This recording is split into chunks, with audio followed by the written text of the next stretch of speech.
Welcome back to the show. In today's economy, is homeownership still within reach for everyday Americans? Well, today I have Mr. Jason Smith, a mortgage expert who's been in the industry for 22 years.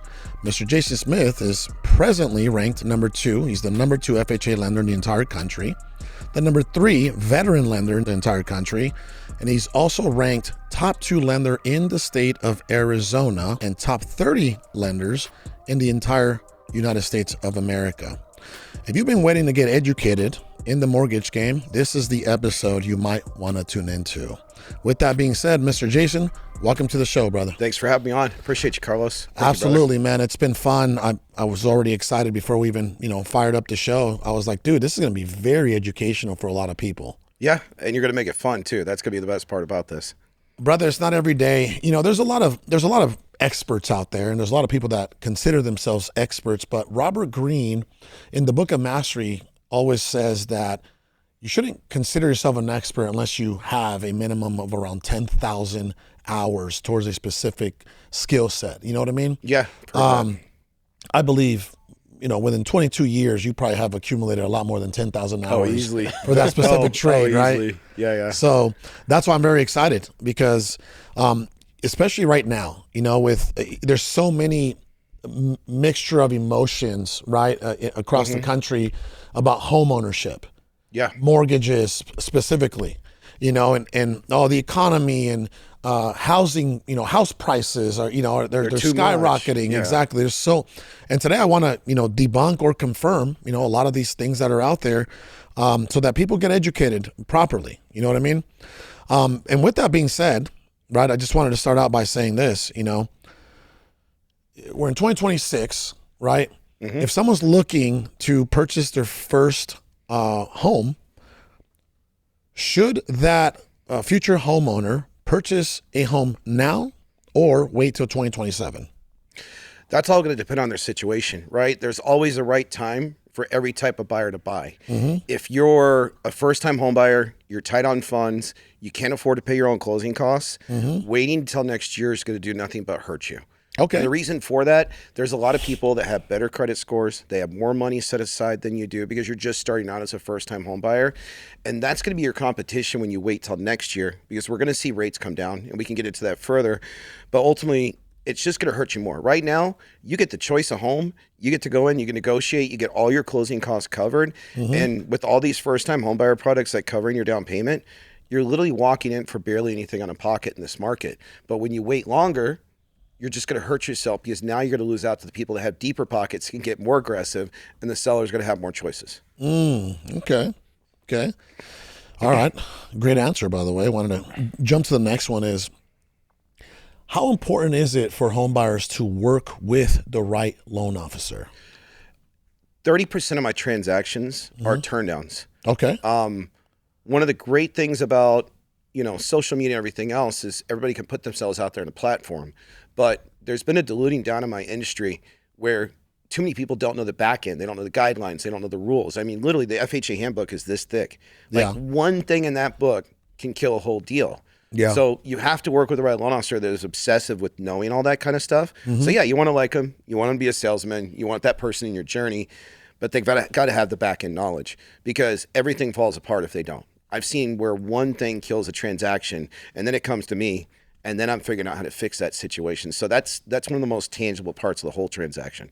Okay. And that 30% of people that you said you're bringing back to life, is there anything, maybe one or two things specifically that you kind of recognize over and over with each one that kind of caused the deal to just fall apart? Yeah, it's the lack of the guideline knowledge on the other end of the loan officer, and usually the loan officer likes to throw up smoke and say it's another reason because they don't want to admit the mistake they made on the guidelines. So sometimes it's income, right? They look at, like FHA looks at how much you made this year, and does that add up to you being really full-time, right? Well, if you document the file properly, like they had to take off time, there was a gap in the employment, or they just moved into a full-time position because sometimes people work part-time and now it's like, hey, it's time to buy a house. Little tiny things like that, like just getting an email from the employer like, hey, they just started to work full-time, all of a sudden takes away where the underwriter's going, well, you're not adding up to 40 hours a week with the total income you earn. Yeah. Just little metrics like that of packaging the file properly for the underwriter to approve it. It just makes a huge difference. Yeah, that like makes giant sense. difference. Just the little details. I'll get you right back to the show, but if you're a business owner that wants a free consultation, go ahead and click the link below and we'll reach out with more information. The attention to details is where you specialize in. That's exactly what it is. It's like the minute details is what makes the world go round in our industry, basically. And that's where a lot of people miss the point. Yeah. Do you remember, so, brother, when I had recently just got out of high school, I was working for a mortgage broker. The company was called Key Advisors Financial Group. They were on Camelback and 22nd Street. I was an LO. Okay. I was an LO, and I think I was like 18, 19 years old, dude. I guess back then they used to just let anybody be an LO, right? That's when I started. Basically. Well, no, I went in the military. This was right before the crash, by the way. Yeah, right before the crash. Yeah, this was around 07. Oh, anybody could get it. Yeah, anybody. Yeah. Yeah, I remember. It's funny. Have you watched that movie, The Big Short, is it? Yeah. The Big Short? You know what? I didn't watch it. Wow. I'm going to tell you why. Okay. I lived it. Okay. And I lived it. I've got some crazy stories like the FBI coming and seizing assets of a mortgage company while I was there, like just crazy stuff, hearing accountants cry.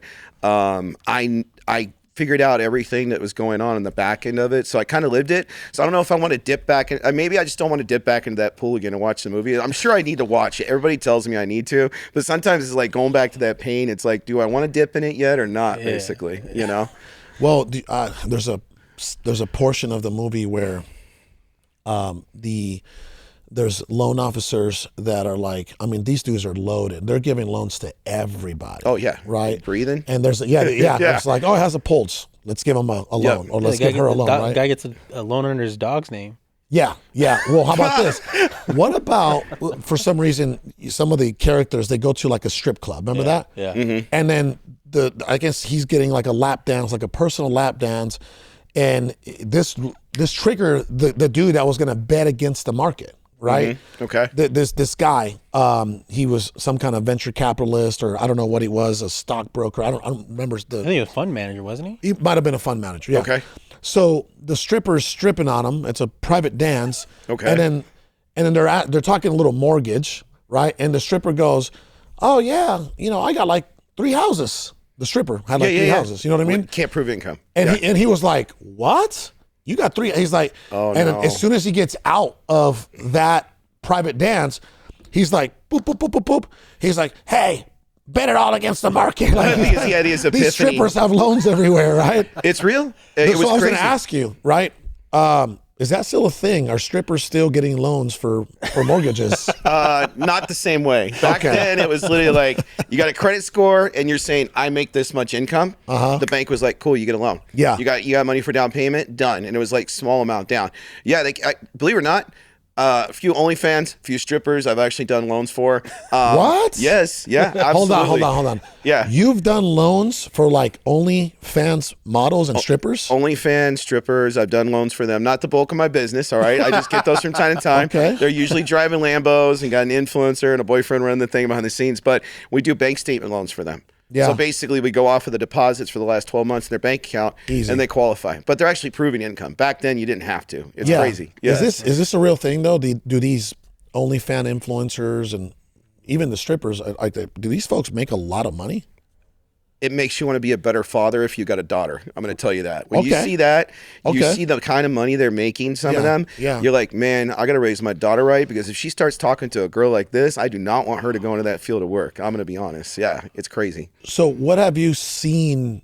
And again, obviously, we won't get into the specifics of things, right? But Yeah. what have you seen? Because I'm actually interested. Yeah. Becoming an OnlyFans model? No, no. Stripper? Maybe a stripper. Yeah. Thunder from down under, right? Thunder from down under. No, but have you? Do these folks make legitimate money? Like, do they make a good amount of money? Like multiple 6 figures minimum? I've seen multiple 6 figures from some of them. Not all of them. Yeah. I think they're just some of them. find their niche or whatever that niche is going to be. I don't know if I want to dive into that pool either, but feet pictures or feet pictures, feet maybe. Videos, I don't know, man. Wash it. That's not one of the questions. What category do you specialize in? I ask questions. I got to ask because I'm just curious to know, like, what is it that's catching? Like, one of them was like, guys, like, watch me wash my hair. Wow. What? Really? Yeah. I was crazy. She's making 6 figures. Hold on. So an OnlyFans model is literally racking in multiple 6 figures on just men watching her wash her hair. Yeah. I'm sure. Holy smokes. Where do you wash your hair? They're in the shower. There's a niche, there's a niche for everything. There's probably more to it if we dive deeper into the footage, but I didn't sign up. I'll leave it at that. We didn't sign up, right? So there's a niche for everything. Yes. There's a niche for everything, right? All right, I wanted to ask you, back in the day, when I was doing mortgages, clearly, the reason why the Dodd-Frank Act? Yep. Was it right?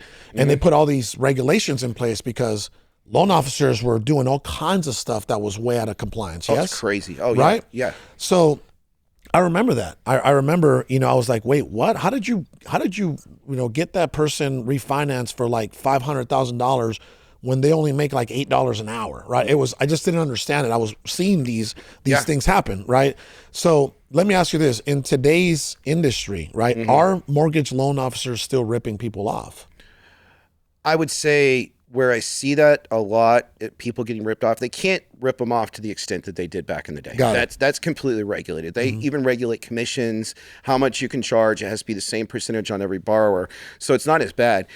Where you see a lot of people getting ripped off, and we'll get into that later on, is basically a lot of even in the Hispanic community, you'll see loan officers that are Hispanic taking advantage of other Hispanics in that community because they speak the language, they're familiar. So those are the areas where you start seeing where, they're working with this accountant, they're working with this agent, they're working with this, loan officer, and they're all in their little pod, and they're taking advantage of the ones that are coming here for their better lives. So you do see that, but not nearly as often as you used to. It's not as bad as it used to be. Back then, they were really ripping people off. It was crazy. Okay. And that's kind of where when we first talked, that's kind of where you felt like you needed to step in and intervene a little bit, right? Yeah. I mean, I grew up in neighborhoods that were primarily Hispanic. Most of my friends are Hispanic, and I'm from the military. For me, I like being the hero. And when I see my competition doing things like that, but I can do it better, first of all, that gives me an advantage, right? Because it may be a longer play, but, eventually you're going to build your business up more by doing it sustainably. Right. And then coming in and, basically, you're not saying anything about those people, but you can expose them pretty easily, and that helps the community, and then it helps everybody, and you make a profit at the same time. Everybody wins. So yeah, I like being the hero. That's one of the reasons why I got into it. Question for you. So majority of your customers are Hispanic? I'd say like 95%. Yes. By the way, there's a difference. There's Hispanic, there's like Latino, right? And sometimes they mean the same thing. And then there's like Mexicans. Yes. You know what I mean? Yes. A lot of us Mexicans, we prefer to just be called Mexicans or Mexican Americans. Hispanic, it's a huge net, right? Hispanic is like, it could be Cubans, Colombians, Guatemalans, Nicaraguans, you know what I mean? So all that. So would you say, do you have Guatemalans, Nicaraguans, or is it a majority Mexicans in the I would country? say mostly Mexicans. I do get plenty of people from like Dominican or Puerto Rican and stuff like that. But we have spring training here. A lot of them. Yeah. But the vast majority, mostly Mexican. Yes. Okay. So a majority of your clients, right? A majority of your mortgage clients are Mexican. Yes. Sir. Do they have a nickname for you? No. Well, there's one, and it's funny because I save so many transactions. A lot of agents call me this, and people, they call me Loan Jesus, believe it or not. So it's kind of funny. Yeah, it's funny. Yeah, it's actually a running joke in the office that my staff's laughing at it right now. Yeah. So yeah, because I save so many deals. Believe it or not, right? Mexicans are very quick to give nicknames, right? It's like a form of endearment. You know what I mean? Okay. Majority of your clients are Mexican. Have you ever been invited to a carne asada? Oh, yeah, of course. I'm always invited to the carne asada, bro. Okay. Bro, he has a tequila, too. Yeah, you got a tequila, too. So yes. Yeah, bro. Lots of carne asadas, quinceañeras, all that good stuff. Really? Yes, sir. Yeah. Wow. Okay. Got it. I love it, dude. I love it. Okay. All my uncles spoke Spanish, man. We just grew up in those neighborhoods. I like I said earlier, I think, Irish Catholics, Americans are very similar to Mexicans. We all got very similar like backgrounds and, the pillars of who we are. For sure. Okay, so we were talking about, loan officers, they can no longer rip people off the way that they used to because there is more regulation, more compliance to follow, yes? Yes. Right? But with that being said, what are some of the craziest things that you've seen loan officers do to home buyers? Oh, I've seen where there are kickbacks going to real estate agents where there's consulting fees being charged on the transaction. Yeah, literally a consulting fee for nothing. Yeah. Consulting for what? So the regulations are supposed to stop that. But, right now, the CFPB that enforces a lot of this kind of stuff, I think they have 5 staff members right now. Trump fired all of them, basically. So literally security guards and people in the office for the most part, from what it sounds like.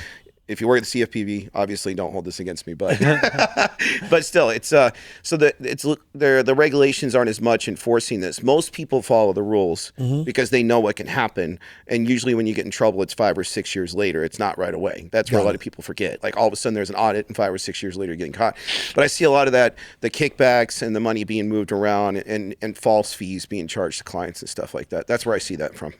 Well, folks always figure out a way to find loopholes too, right? Oh, yeah, exactly. Like you said, consulting fee, marketing fee, right? So the line item will have a description where it wouldn't bring up red flags. You know what I mean? Yeah, right? 100%, you know what I mean? Exactly. And then the customer wouldn't really catch it because they're like, oh, okay, there's a marketing fee or another fee on here, or they're working it into the seller paying for the closing costs, but essentially like that's worked into the purchase price anyways. So maybe could have saved them some money or bought their rate down further.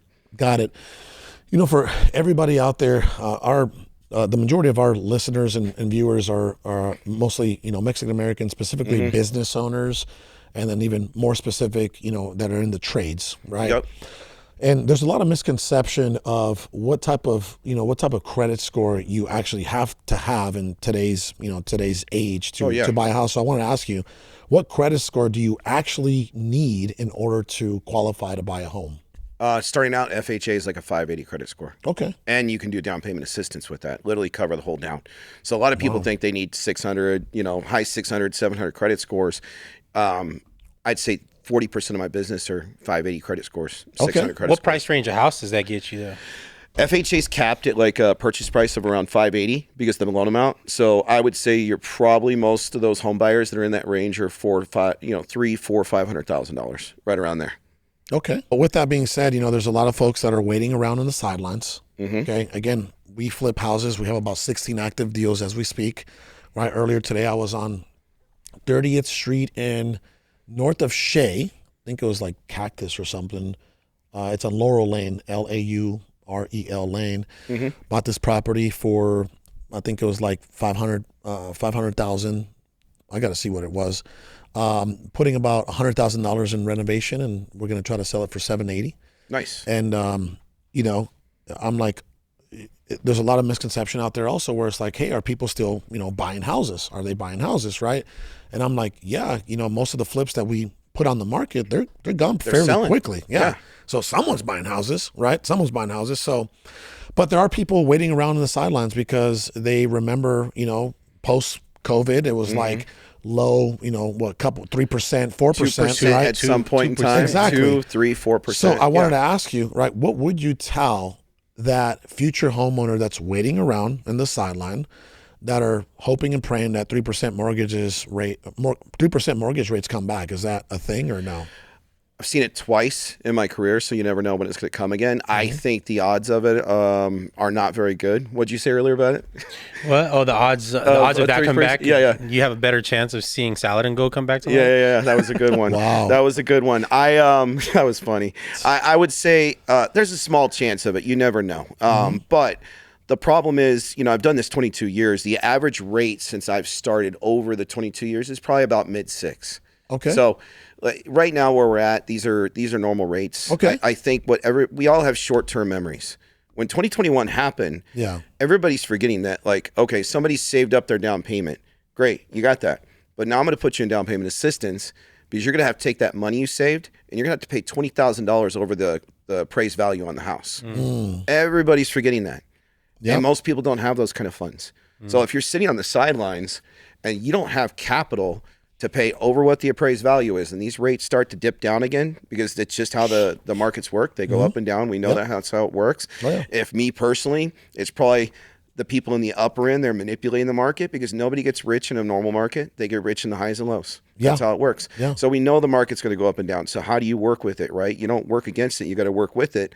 And if you're sitting on the sidelines, you're really hurting yourself because values are still going up. Very, very little right now, but they're going to go up faster, especially when the rates go down. And now you're going to be competing. And you're going to be throwing more money at the house to try to get it, which is ultimately going to cost you more. Yeah. Okay. Yeah. Well, my next question would be this. What's more dangerous right now? Buying a house that you can barely afford or renting for another 5 years? I like betting on myself. I've done that all my life, you know, and buying a house that you can barely afford, that's hard. But renting for 5 years and throwing that money away, in my opinion, that's a bigger waste. You're going to throw that money away. Bet on yourself. Try to get a promotion at work. Try to look at other places that are employing the same line of work and go get them to pay you more money. Or if you're self-employed, bet on yourself, man. Find a way to make more money, right? Yeah. Just level yourself up. I like making myself uncomfortable. I didn't have much. I grew up poor, but I always find ways to make myself uncomfortable. And buying a house is going to make you more uncomfortable. And it's also going to drive you harder than sitting there being complacent and throwing money at rent and wasting it. Yeah, there's no excuse. I mean, even today, right, where you can drive Ubers, you can drive Uber Eats, you can do Amazon Flex, there's so much opportunity. What COVID did do for society is to show that you can make money out of anything. Oh yeah, 100%. Right? People were selling hand stitched face masks with, I remember that. with the Cardinal logos on them. Yeah. On Amazon. On Amazon. Yeah, it was crazy, bro. Yeah, I remember that. It's I think betting on yourself is the most important thing you do. We all know that, right? Of course. And too many people are sitting on the sidelines. They're paying the rent. They're throwing that money away. Do you want to be paying a mortgage when you're old and retired one day? Well, okay, you just extend your retirement 5 more years by paying rent, basically. You just got to pay that mortgage somehow to pay it off. Okay. Here's a good one for you. As you're talking, I'm like, okay, let me ask him this. Okay. Right. Debt to income plays a huge role when it comes to qualifying for a home, right? Would you agree? Yeah. Well, here's one thing. I think everybody, the answer has always changed, right? What percentage of someone's income would you say is a healthy monthly mortgage payment? I would say around 30%, 35% of their income, just the mortgage payment, not counting everything else. Now, is this gross income? Yeah, that's monthly gross income? Yes, Okay. gross income. Got it. So I'd say around 35%. That's a healthy one. You can qualify all the way up to 50. Obviously 95% of my loans are in the Hispanic community. They got family members that are on the loan. They're paying the mortgage on there. So they got to account for that as well too, right? They've got multiple streams of income usually in the household. So if they can qualify, even if it's higher than the 30 or 35%, you still got to account for that. I can't use it for qualifying, but they got to think about that for the family. Yeah. Yeah. Have you seen more of that? Like more families coming together to get houses now than ever? Oh yeah. A lot of co-signing. A lot of parents co-signing for the kids, or they're moving in together and buying together. Yeah. Those homes with like ADUs, seeing a lot more of that. I think that's one of the best things that Arizona has ever done is allowing the ADUs to be built in there. I think that was a game changer, especially because if you're buying a house, you can actually use the rental income on that without even having a lease agreement to qualify.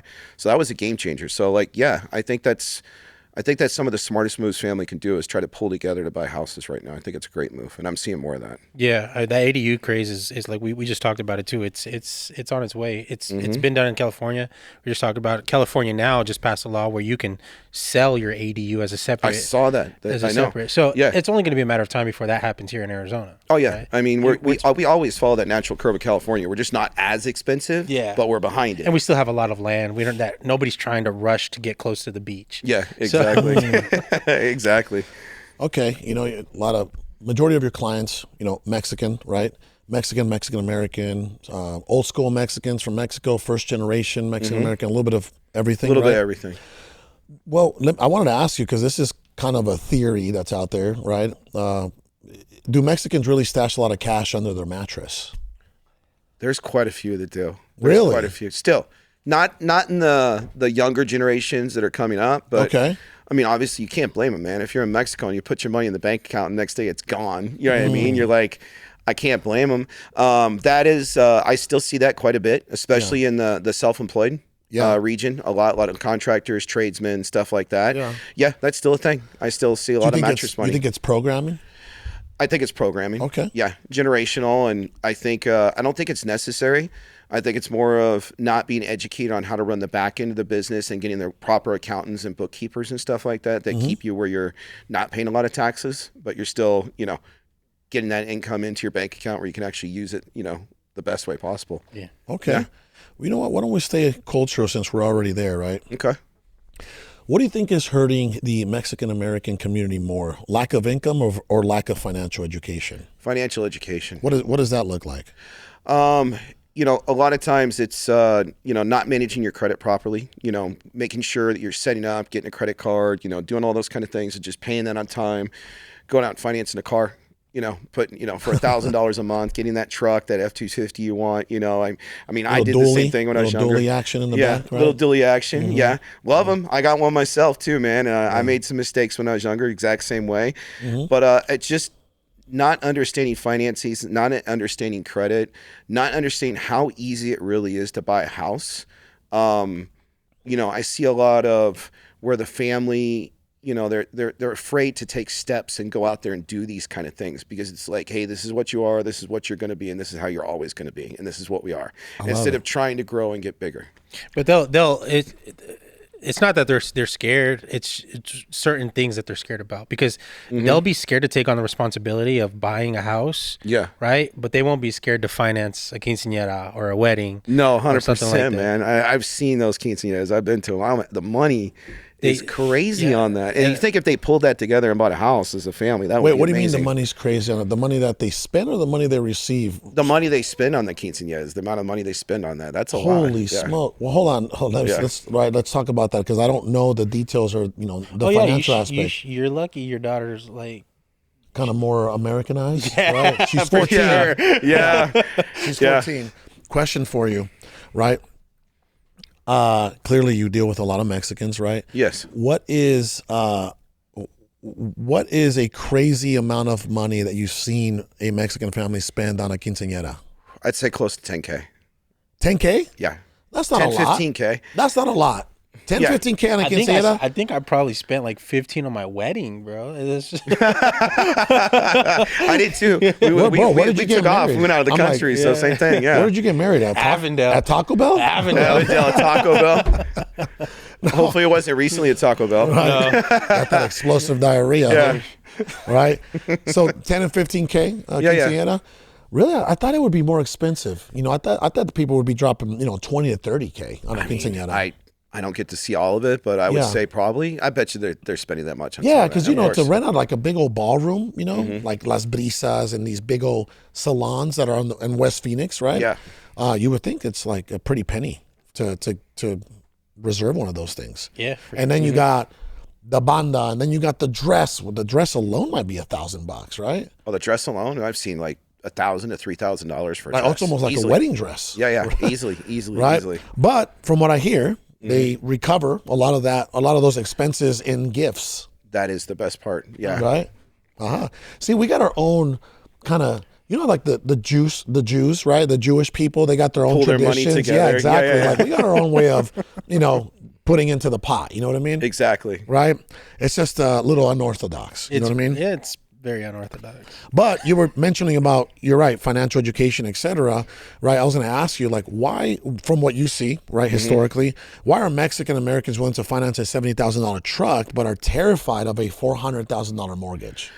I would say like that is in the Hispanic culture, but I would say that's also like just not having a lot growing up. Like the first thing I did was buy a really nice car when I got $10,000 from my grandma. What kind of car was it? It was a 93 Mustang Cobra. It's a nice car. It was a nice car. I was back right when I was graduating high school. I hit 18 years old. I got the $10,000, went and bought it. First thing I did, like dumbest thing I probably did too, right? Broke down all the time, had all kinds of issues with it. But I would say it's like, I see a lot. What I love in the Hispanic culture is the hardworking, hard-nosed, like trying to build your business up and make money for yourself. And then a lot of times buying that vehicle is like a statement, like, hey, look at me, right? Yeah. I did this, Yeah. and I can't blame you. That's pride, right? I've done it myself. Finally bought a nice car for myself years ago, right? And same thing, and I was proud of it. But I see that mistake of that happening first before some other things that you should be doing to get your finances in order. Got it. Yeah. And to stay, on the subject of financial literacy, because I believe that's something that for sure that we're in dire need of, right? Absolutely. We need to get more educated. We really do. And I wanted to ask you, would you say that the old Mexican programming of I don't want debt, right? Do you think the I don't want debt programming, do you think that's actually keeping some Mexican families poor? I think it is. If you're building a business, but then you're putting all that money that you're making into paying your house off early, paying your car off early, you're not putting that back into your business to grow it even more, to make even more money and leverage that while you're just paying a mortgage payment or a car payment over time. Okay. Because that gives you the ability to pay less over a period of time to pay something off, and then you take all that money and you leverage it and put it back into your business and grow even more. So I see that as a fundamental mistake all the time. Not all the time, but quite often. Okay. Yeah. One of my massage therapists, I got two of them. They both come to my house every week. Okay. But one of them, I tell because my wife's like, why are you spending so much on massages every month? They come to my house. One of them is a back therapist. Her name is Norma, and her husband is a mortgage officer or a loan officer. And then my other guy, Abel, again, two different. One of them treats my lower back. The other one is more like a meditative relaxation. So two different types of massages. I've got the same setup. I got a woman from Brazil. She's evil. She gets in there and works on it. There you go. And then I got Mariah that does all my PT. Same thing. Like same thing almost. So there you go. Yeah. That's what I try to explain to my wife. I'm like, one of them is physical therapy, and the other one is more like meditative and relaxation. She's trying to explain right? this while she's holding if she's watching or 4-month-old listening. baby. Yeah. Like, I need this. Why do you need two massages? Like I have no rest. I know you've been up with the baby all night, but I need this. I got a 5-month-old son, and I took him this morning for 3 hours so that she can get a few extra hours of sleep. Yeah. So I did the same thing. Okay, I good. take the weekends. I take the weekends and wake up and do all that so she get rest and everything, and then bounce Good. back. Yeah. Well, I wanted to ask you because I asked her. I said, "Hey, Norma, how's your husband doing?" And he's like, "Oh my God, he's actually, he does loans also." He's like, "Oh, he's doing pretty well. Things have really picked up." I wanted to ask you, right? Over the past 90 days, have you seen home purchasing pick up a little bit? Oh yeah, applications are up. I mean, being the second highest producing lender in the state, I see more applications than most. They're picking up. There really are. I get to see the front of it because the applications are starting and then they go out and 30, 45 days later, they're getting sometimes in a week they're getting under contract, but then the closing's 30 or 45 days later. Okay. I'm seeing it pick up. I mean, the rates have slowly trickled down. I mean, we went up for a little bit and they're coming back around, but I think it's almost like a mourning period where everybody was like, I want 3% rates and I want 3% rates. And they kind of went through this whole mourning period of like after somebody, almost like somebody passes that, okay, this is life now. This is what it is, right? And I'm ready to move on. And that's what these rates are. And there's a lot of people seeing that. And the other thing is like everybody's hearing from their uncle, their tio, whatever it is, going, wait, prices are going to come down. They're going to come down. Yeah. They're not. They're not going to come down. This is the norm. This is what it is. Well, I wanted to ask you too is, the people talk about the American dream, specifically, being able to own real estate, being able to buy a home, something that is yours. You know what I mean? Has the American dream of homeownership become unaffordable for the average working family? What are you seeing? I would say if you're lower level income, I would say it is. So you got to pull together to buy the house. But again, like not staying in just where you're at with your job that you're currently at, trying to find other opportunities out there, maybe get another company to hire you for more.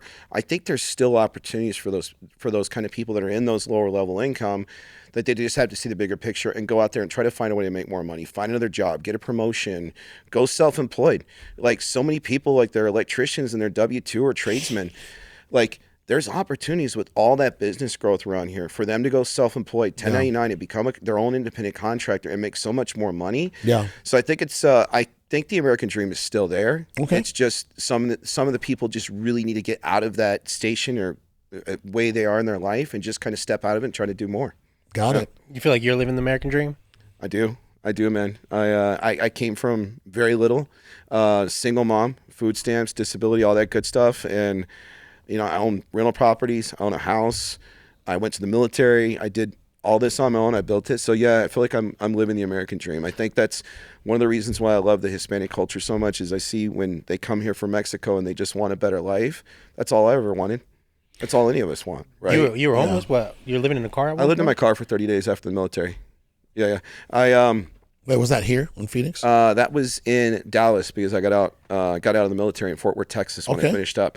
I got out, started doing mortgages. I was bartending and stuff like that. I was expecting I got out in January, expecting a tax refund from the military, from the IRS. I was supposed to get a refund, and the day I was supposed to move in, I was getting the refund. I was paying extra to get that rapid refund that you always get, when you're, that kind of thing. And apparently the military said they overpaid me by 2 weeks. They took it straight out. I got no notice. My refund was $100. I had to hide the U-Haul for almost 30 days because all my stuff was in the U-Haul. I had nowhere to put my stuff.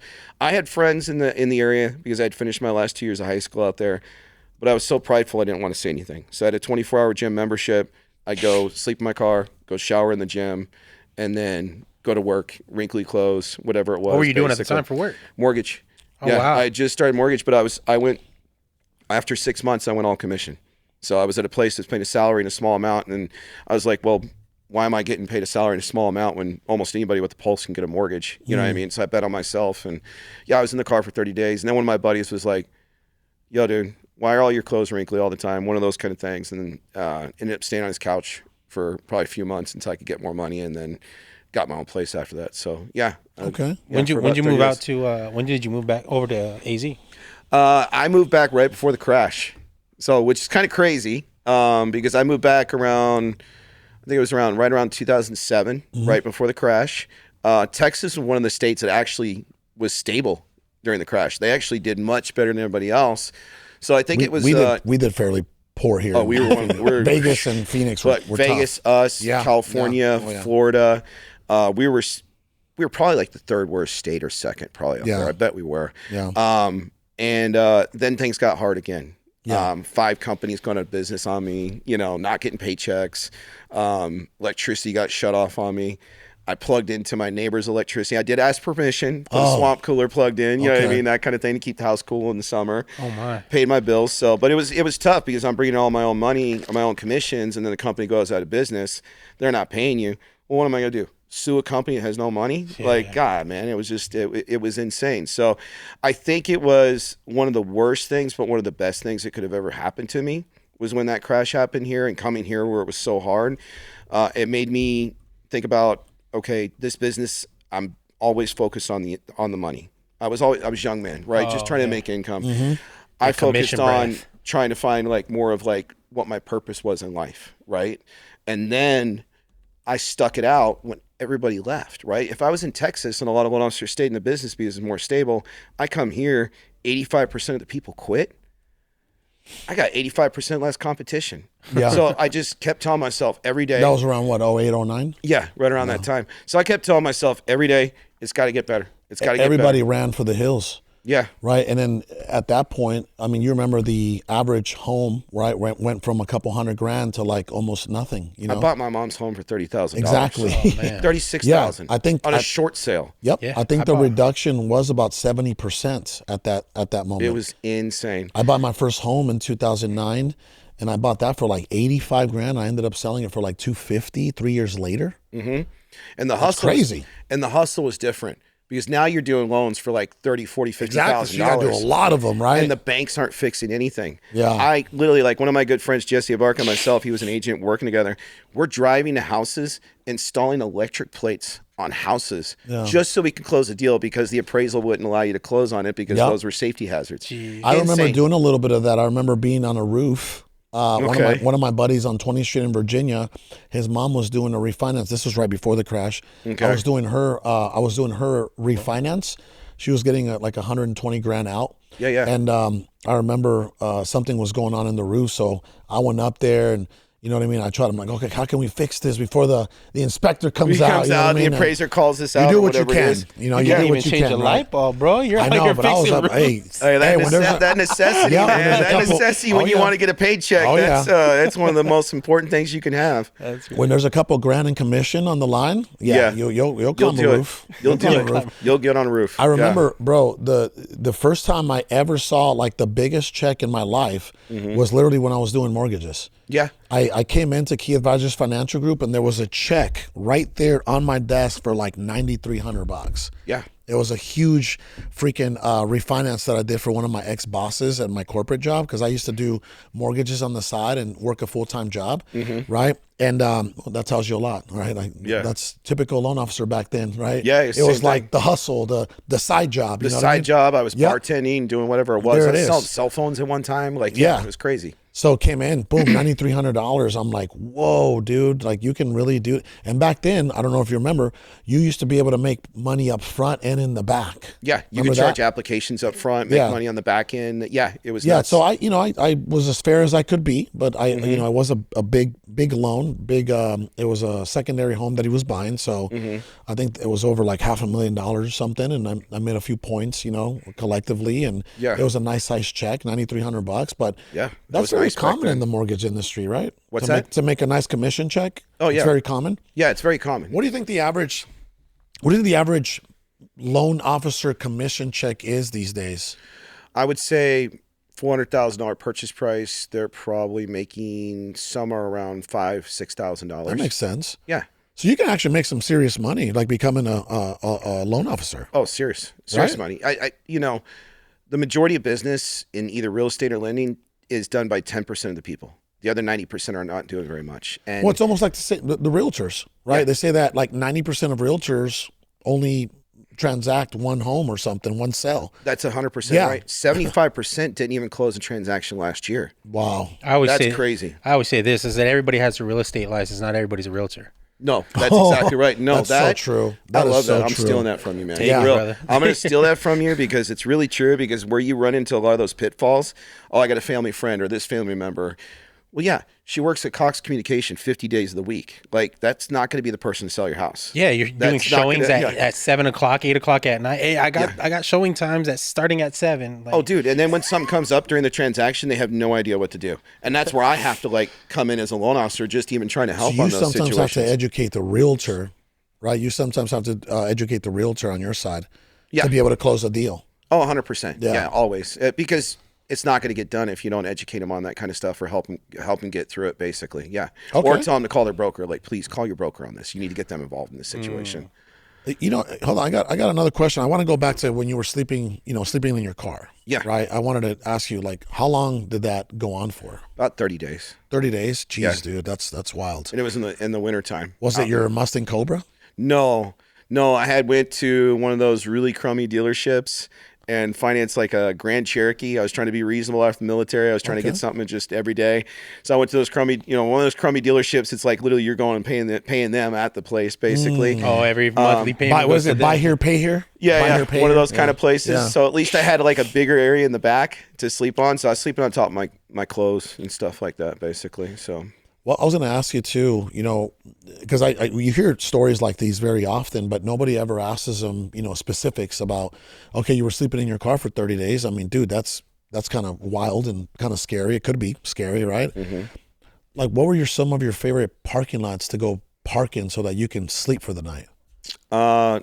like big commercial areas back in the back where there's nobody there during the night and stuff like that. Places that they usually don't open until like 9 or 10 in the morning. I mean, obviously you're getting up before that. Yeah. But at least you don't have a bunch of people, coming around and seeing you back there. So yeah, stuff like that. What It's a was good question. sleeping in your car? What was the craziest experience that you ever encountered? Security guard knocking on the Really, on with the window. flashlight? Yeah, tat. Hey, what are you doing, man? And then What does it look like I'm doing? and then when I told him, he was like, "Hey, bro, just not here. He's super nice, super understanding, but you just can't do it here, man. That's so crazy. it was But a then you nice would just guy. move to Yeah, I another just spot. moved to another spot. Yeah. Damn.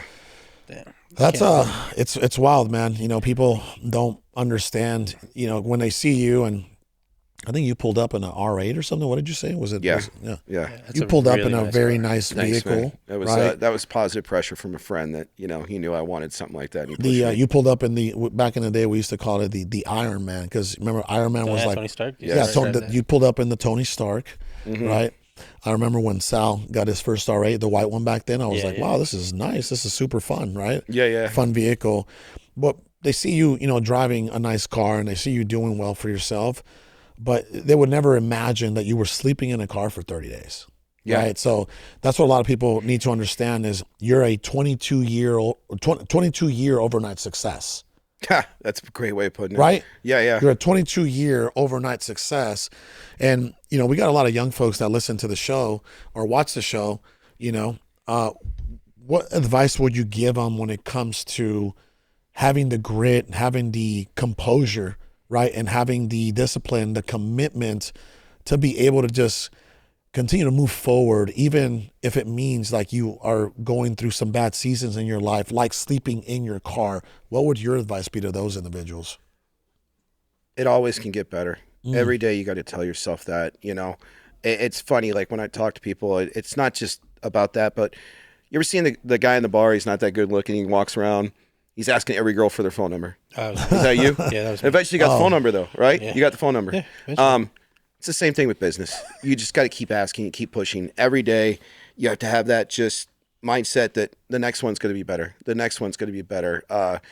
Remembering your mistakes, but then at the same time having that short-term memory of letting go of that pain, but always have that pressure on you. Yeah. It always can get better. I mean, man, I went from living in my car to then doing somewhat well, then the crash happened, couldn't even afford to pay my electric bill, and I still pushed through it again. It's just how you wake up with it, right, man? Like, there's always going to be adversity, there's always going to be negative things, but if you're also being negative at the same time, so when you get hit with those negative things, it's massive, it's so much worse. But just that positive mindset, but also that heat, that living in your car, Yeah. I mean, that's a freaking blessing, because that heat you feel, or like even thinking about where you grew up, like I never want to go back there again. Like, I still wake up mornings thinking about like I never want to go back. I've had dreams about like how I grew up and never want to go back. And when you can apply that to fuel and keep pushing forward and not let it hold you down, you can let it hold you down, or you can use it. That's the best thing. I mean, it is possible. Like, Plus, it probably gave you a sense of urgency over the years, right? Yeah, that's that. And that's priceless. Yeah, The urgency is priceless. best thing. You know what I mean? Best thing. Always Yeah. being uncomfortable. Like putting Yeah. yourself, it just like, yeah, you will find comfort, you'll find peace, especially when you start building your career and getting things better. But that sense of urgency and feeling uncomfortable, and also putting yourself in those places to feel uncomfortable and pushing through it, that's where you start to make that progress. But you have to keep pushing through those situations. Yeah. Well, I know that we were discussing earlier that you grew up in a rough area of West Phoenix, right? Yes. And I wanted to ask you, like, what was it like growing up? First of all, did you grow up in a predominantly white neighborhood, or Mexican neighborhood, black neighborhood, mixed neighborhood? What was I think that it was like? primarily Hispanic, but I'd say white too, because there was a lot around my time frame there was a lot of retirees that had moved out here, and then they started dying off, and then the neighborhoods became, more of like Hispanic or whatever it was. And, it's Section 8 housing around me. I grew up on 27th Ave in Glendale over there. My house got shot a couple 27th times. Ave in Glendale right now is still very rough, bro. It's rough, huh? 27th Ave in Glendale? Oof. I kind of avoid it. What's there right now? Is there a QT there right now? I think there's a QT. Is there? Yeah, it's right off the freeway. I think the QT is on the If there's not a Family Dollar there, then it's Northwest. gotten better. There's a 7-Eleven at Glendale. There's a Circle K down at Bethany over there, and then there's like the liquor barn where you can still get your drive-through liquor over there, and there's a Savers over there too. So yeah, Bro, I think the pawn shop where Lou used to work at is right there on Right off the 27th 27th Ave. Yeah. Yeah. Isn't there the Lenny's Burgers there? I think Lenny's Burgers is over there too. Right? Yeah. Right off the freeway. Yeah. I'm telling you, it's tough. Yeah, it's I took my wife back there, and Lily Crackhead my walked across the street when she goodness. saw the house. It was Yeah. crazy. Yeah, it's still bad. Like, my house got shot. I remember the helicopters going over all the time at nighttime. There was I tried to get my mom to move out of the neighborhood. One of the times I really tried to get her to move out was the apartments across the street, which looked just like the apartments that, Henry Cejudo, the UFC fighter, grew up in Maryville. Yeah. They found a woman beheaded that was inside of a dog kennel over there. So it's rough. I was trying to get my mom moved. She never would leave. Never would leave. She just stayed there. By the way, I want you to know that I experienced something very similar, growing up here specifically, because my mom brought me here for the permanent time in the 7th grade. And when my mom fell into drugs in 2005, they get comfortable around a certain area and around a certain group of people. For my mom, it was East Phoenix. Yeah. It was anywhere from 9th Street and Roosevelt up to 9th Street and about Thomas, all the way down to about 24th Street in Roosevelt and 24th Street and about Thomas. So I understand that when addicts actually find like their radius, right, of comfort, that's where they're at for a little while. You know what I mean? So with that being said, I know earlier we were going over some of the things, that you kind of experienced growing up, and a lot of people may not know this, but you grew up fairly broke. Would you agree? You grew up broke, single mom, food stamps, disability, So I was 2 or 3 families from my dad. So he's one of those, like, when the tough came, he got going. So I don't even know my older half brother and sisters. So your pops had 2 families? 3 when it was all said and done. Holy smokes, yeah, dude. So 3 when it was all said and done. I don't even know my older half brother and half sisters, barely, through social media, stuff like that. But very similar stuff. Dad was raised by, I think, a hard-nosed guy from back in New Jersey, kind of one of those things, and just didn't know how to be a family man, probably didn't love himself, one of those kind of things. So just moved on quickly. And then it was me and my mom in the house. And then there was a small little back house over there. So we moved my 2 uncles in. Okay. Who we all kind of pulled together to pay the bills and stuff like that. Mom was on food stamps, disability. Yeah. I still remember going down to like the wholesome bread stores for the dollar bread, and stuff like that. Well, that was hold on. Did your mom ever send you to go buy food with the food stamps? Oh yeah. So do you remember the old school food stamp, the paper checkbook? ones? Yeah, the checkbook. Yeah, I remember the old coupon. Yeah, right? Yeah, it looked almost like currency kind of thing. Yeah, exactly. I remember that. See, a lot of folks these days don't. They're used to like they're swiping cards. Yeah, the EBT cards. Like, you guys are fancy. Yeah, but do you remember buying and selling food stamps now too, and trading those things? That's a real thing. That's a real commodity. Or trading them for prescription drugs and all that kind of stuff. Oh, bro. Is that what she used to do? Oh, she used to do that back in the day. Yeah, people will crazy. will find ways to survive. Right? 100%. Yeah, or that's get just what they it want. is. Get what they want. That's just what it is. But anyway, back in the day, when you would go and down the street to buy some food, like with that old school checkbook, like would she give you the whole checkbook or just rip a few of? She would just rip a few out, give me what I needed basically when I went down there. Basically, yeah. People on food stamps like today, right? They're spoiled. You can literally buy, I think, Jack in the Box with food stamps these days. Yeah, you couldn't buy any of that back then. Of course, it was very strict. That's why they sold them. Right, it was milk, it was cheese, it was or food, like milk and cheese. Yes, not even Frosted Flakes, just straight corn flakes. Really? Yeah, I think you might be right on that. Yeah, I think it had to be like a certain corn set, flakes. and there was a block of what you could buy. Yeah, that's why selling them became a thing. Yeah, because you could buy $10 worth of food stamps, and somebody give you like $5 for it, basically, right? Yeah. But that $5 cash, now they can go buy, a 40. They could go buy liquor. They could buy whatever they want, cigarettes, whatever it was. So, my mom was buying and selling food stamps out of the house and stuff like that, doing perms on the side for extra money, that kind of thing. Wow, your mom was hustling, dude. This is the other thing that people won't understand, right? What were we gonna say? It's the hustler mentality from the mom. Well, yeah, our moms, right? Our moms were addicts, and I say were because, praise God, I still have my mom, obviously alive. But she overcame it after 12 years of being addicted to glass specifically. Which was like one of the hardest things to get off. Oh, that's amazing dude, she even got off it. Was, it literally used to rip me inside out every single day. I'm sure you had a hand in that too. Bro, it was, I think you met me when I was going through these. Yeah, for the last couple times, I think we went to some sketchy spots just looking for your mom. It was rough. Some of the roughest, times of my life for sure, man. I'm telling you, man, it's like when you see your mom go through those things, it's a literally a piece of your heart that is ripped out of you, right? And you feel a pit inside you every time you go around, and like weight on your chest every time. And people don't understand that when you have a mom or a dad or a parent that, is a full-blown addict to something, right? Whether it's alcohol or drugs, whatever it is, they don't understand that, you, as much as you want, it's very, very difficult to achieve 100% peace of mind.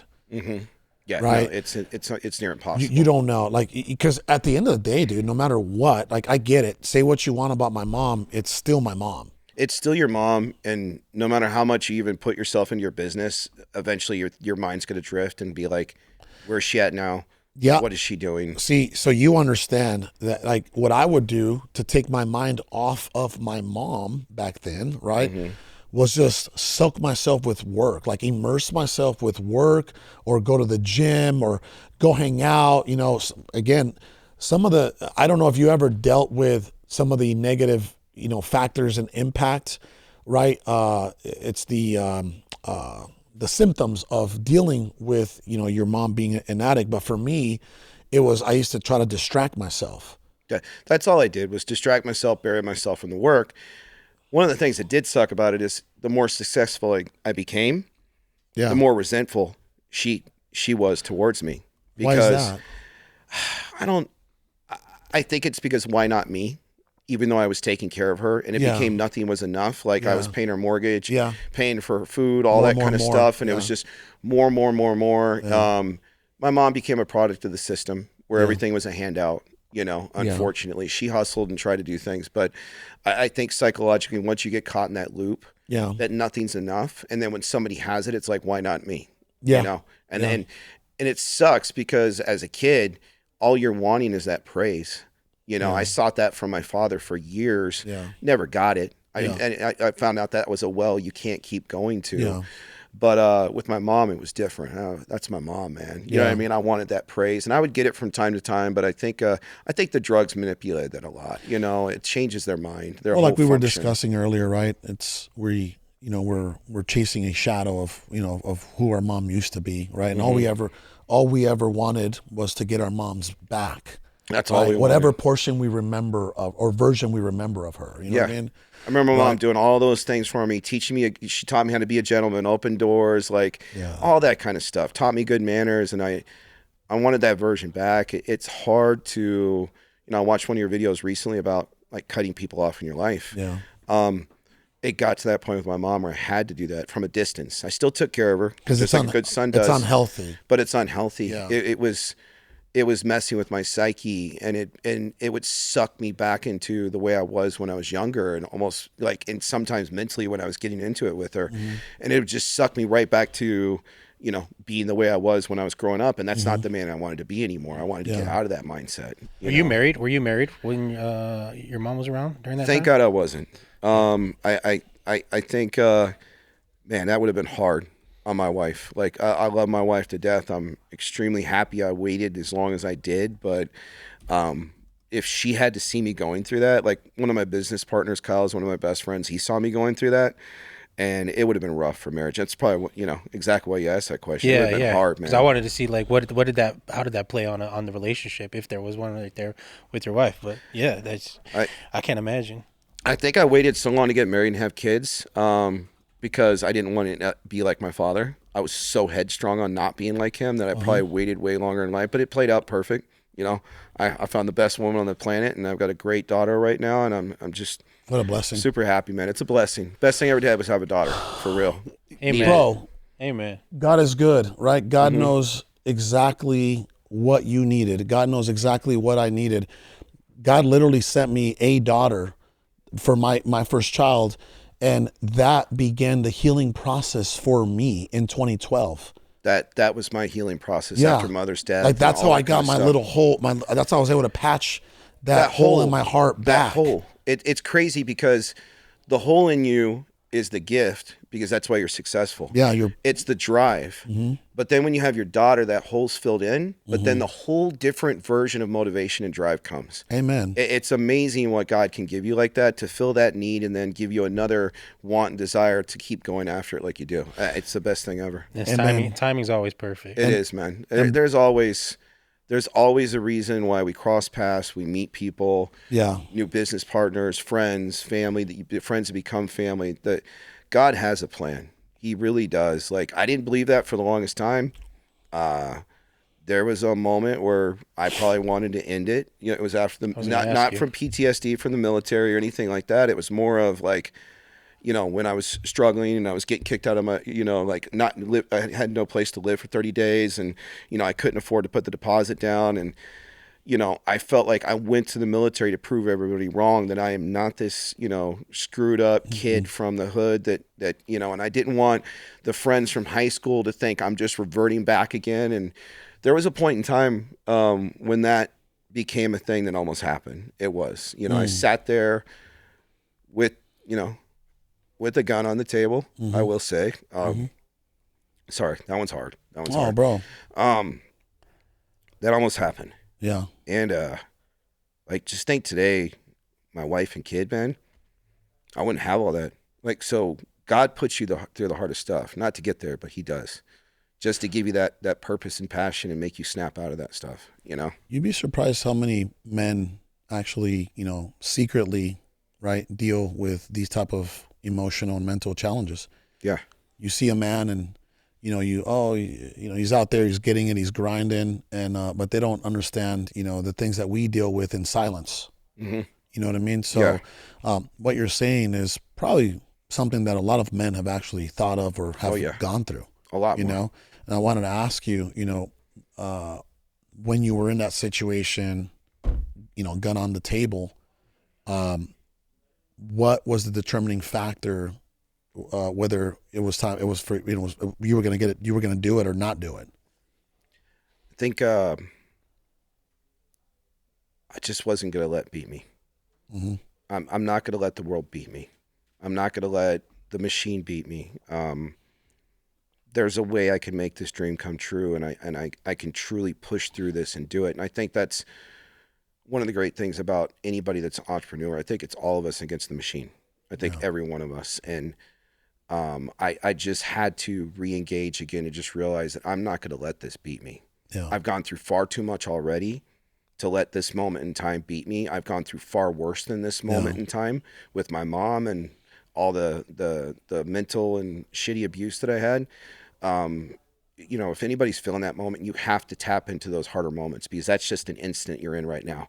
A lot of us have gone through much more turmoil, much more damage over a longer period of time than that very moment you're feeling those things. You think that what you're going through right at that moment, it feels like it's a forever thing. Yeah, exactly. And if you stay in that loop, it's probably going to happen. Yeah. But I think if you can just realize that's a moment in time, that's when you can snap out of that stuff. Yeah.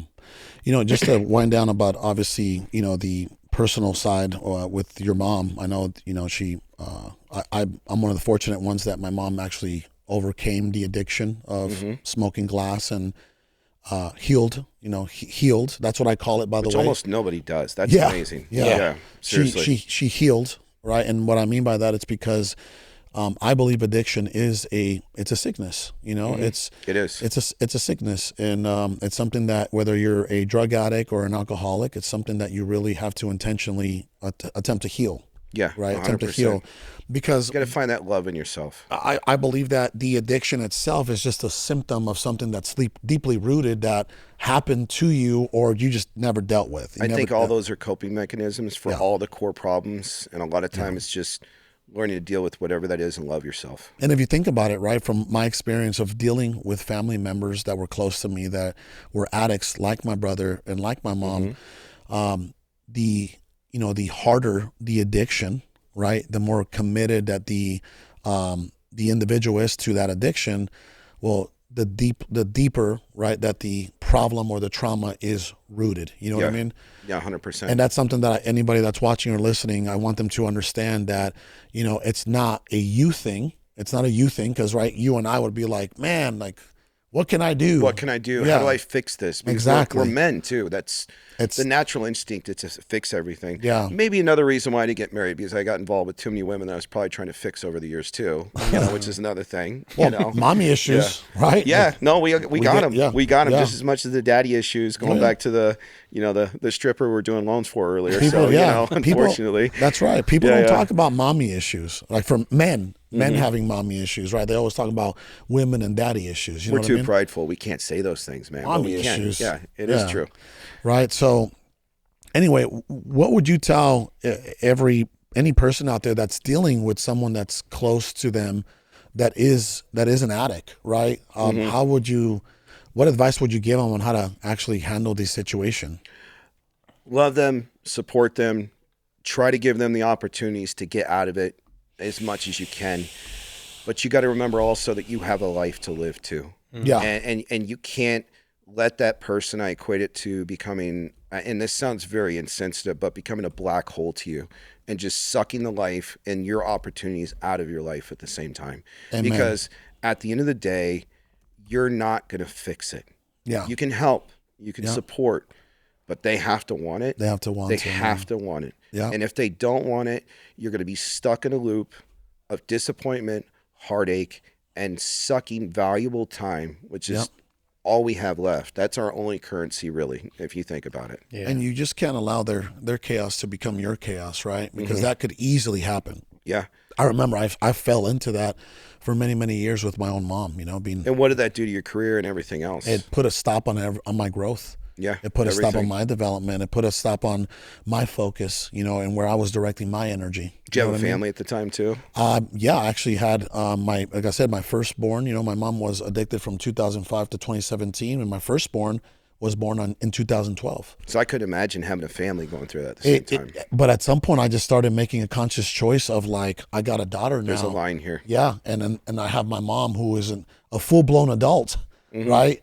I can't do anything there, but I can do something here. You know what I mean? Your mom was a child at the time. Yeah. When you really think about it. Yeah, because for sure. You were taking care of her. Everything, even the mindset, the lies, the manipulation, the stealing, my mom did steal from me when she was going through that. But again, like you said earlier, I didn't judge her because I loved her, and when you love someone, you don't judge them. You do your best to try to be there for them, right? Okay, as we wind down, and full disclosure, brother, when it comes to me and my personal situation, my mom to this day is the single person, the human being that I've cried over the most. I would say that's right for me. For me, yeah. Like my mom is the person that I have cried over the most. You know what I mean? Yeah. Historically. So, but it's taken me a lot of years to try to heal myself, right? And I don't even know if I'll ever fully be healed. Yeah. I don't know, right? I'm doing the best that I can. I wanted to ask you, it's like, did you ever heal? And if you did, how did you do it? I think, I don't think you ever fully heal. Yeah. But I had to learn that I had to love my mom from afar. Yeah. You did a video the other day talking about like cutting people off in your life. Yeah. I had to cut that emotional ribbon with her to where I took care of her from afar. And then, I ended up losing her one day. I got a phone call from the police department. They found her in the house, and I was paying the mortgage, having groceries delivered, Amazon delivered, stuff like that. Yep. I'd send people over to do work on the house. Yeah. And I got that phone call. Eventually, the prescription drugs that she was abusing and everything else got to her. And, all the family was like, you don't want to do an autopsy? I was like, no, I know. I've known for years. Yeah. I almost had to accept the funeral was coming way before the funeral ever 100%. 100%. Maybe even years ahead, right? Years ahead. Yeah. So I don't think you ever fully heal, but one of the best things I ever learned in life was learning to cut somebody off when you have to cut them off. It's loving them from a distance. Yeah, that's the best way. Yeah, and making sure that they have the basic necessities, right? To, because as sons, we don't want to feel guilty of just completely neglecting our them own, and leaving them in I such think a him and bad I situation. we just develop a trauma bond, by the way. Yeah, I think that's true. Are we trauma brothers now? I think so, bro. I got to be honest. It's you do it from a loving place and from your heart and necessity, and you never want to see that because they gave you so much growing up. But you want to give it back to them. It just kind of sucks because you have to start doing that at such an early age versus the progression of it. Usually it's when they get older and they can't take care of themselves, And just remember this, brother, as you're developing your journey and you're developing your brand and your influence, God willing, in the future.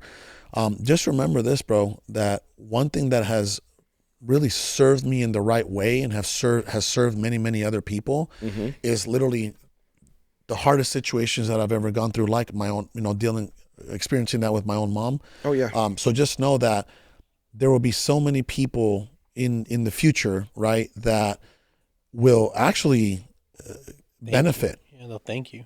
from you talking about your situation. I see tons of even my clients get caught in a loop with their family. Yeah. Or agents I work with, and I get to see some of them break through that, or just the mentoring when you get to sit and have those real raw conversations when men can really let their guard down. You know, and that's for any man out there that feels like they can't talk about something. You need to find those people that you can have those conversations with.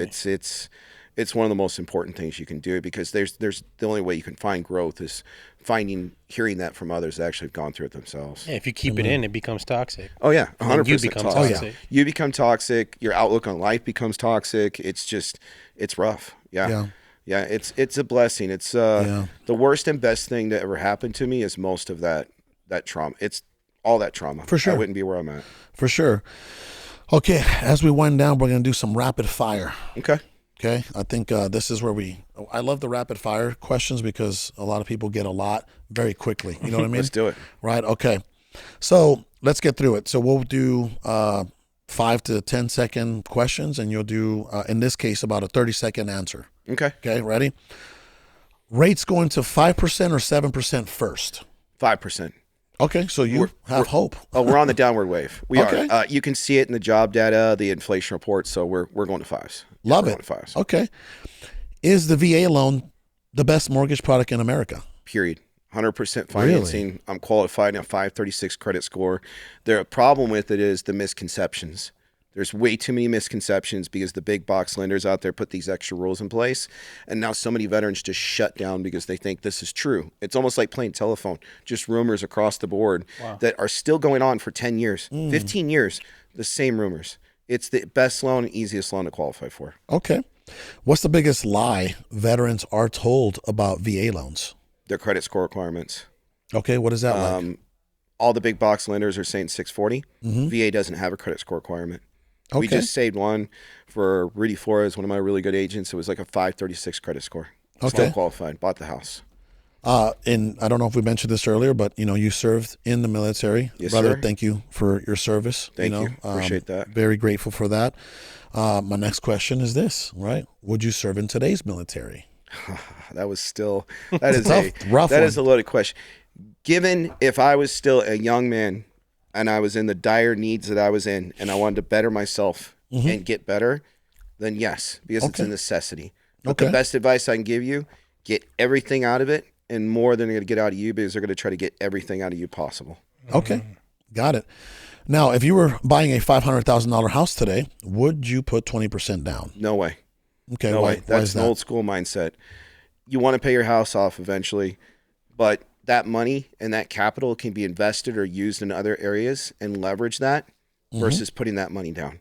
It doesn't even change your payment that much to begin with. Just take that extra money, invest it, pay your mortgage down sooner, pay extra on it every month, but you're still not throwing so much. Yeah, buy furniture. Blinds. Right. It's 110 degrees out, man. You got to have blinds, man. Exactly. Okay. Who screws up more deals, realtors or loan officers? Loan officers. Really? Agents, they have one of the hardest jobs, generating the client from ether. That's why I love working with like AZ and Associates and my boy AZ over there. They teach them how to do it, and that's one of the hardest parts. But the person that is the centrifuge to the whole thing is the loan officer, because if they don't do their job, nothing's happening. Okay. It's never happening. It ruins it for everybody, It ruins it for everybody. Okay. And that's 30% of my business are ones they mess up. Okay. What's the biggest financial mistake you see Mexican-American home buyers make? Listening to their family that bought a house 10 or 15 years ago. Ooh, what's their that TIO like? Or their TIA or whatever it was. Their home prices are too much. They're too high. The rates are going to go down to 3% again? Yeah. Or maybe get sell and go before that. Yeah, just listening to family, telling them that the prices are going to go down. This is too much. It's too expensive. Yeah, you bought a house 20 years ago. I get it. It was cheap, man. Yeah. Everything goes up in value. Yeah. Okay. Housing crash coming, yes or no? No. Way too much equity in properties. Okay. Average homeowner has 30 to 40% equity. Yep. Back when the crash happened, that was artificial equity. This is actually real equity where people have earned it over time and it's gone up. Yes, we did have an explosion in it, but the mortgages, you have to qualify now, right? Okay. You actually have to show income. You have to prove everything. They even verify your tax returns are legitimate. Back then, somebody could fill out a tax return, give it to me and say, I make $200,000 a year. Nobody verified it. It wasn't real. It was on paper. Yeah. Everything was written on paper that wasn't real back then. So the biggest part of the crash was the no regulation, and everybody was getting a house. Somebody with Social Security making $800 a month was saying they made $200,000 a year. Okay. So that's not going to happen. These people sell their homes before they foreclose, and we're not having a bunch of bad mortgages written. Beautiful. Home prices in 2027, higher or lower? Higher. Oof. Well, then they better get it now, right? Yeah. I mean, we've gone up like 1 or 2% in the last 12 months. Okay. You know, last year I think we saw a little bit of a dip, but on average, we're still seeing prices barely tick up, and we're on the downward slope of rates. So we all know what happens. More buyers, more demand, prices go up. Just like anything, you could be buying a soda. More people want to buy this soda. The price is going to go up. More people buy it if there's less of it. Same thing with houses. Okay. Last two questions here.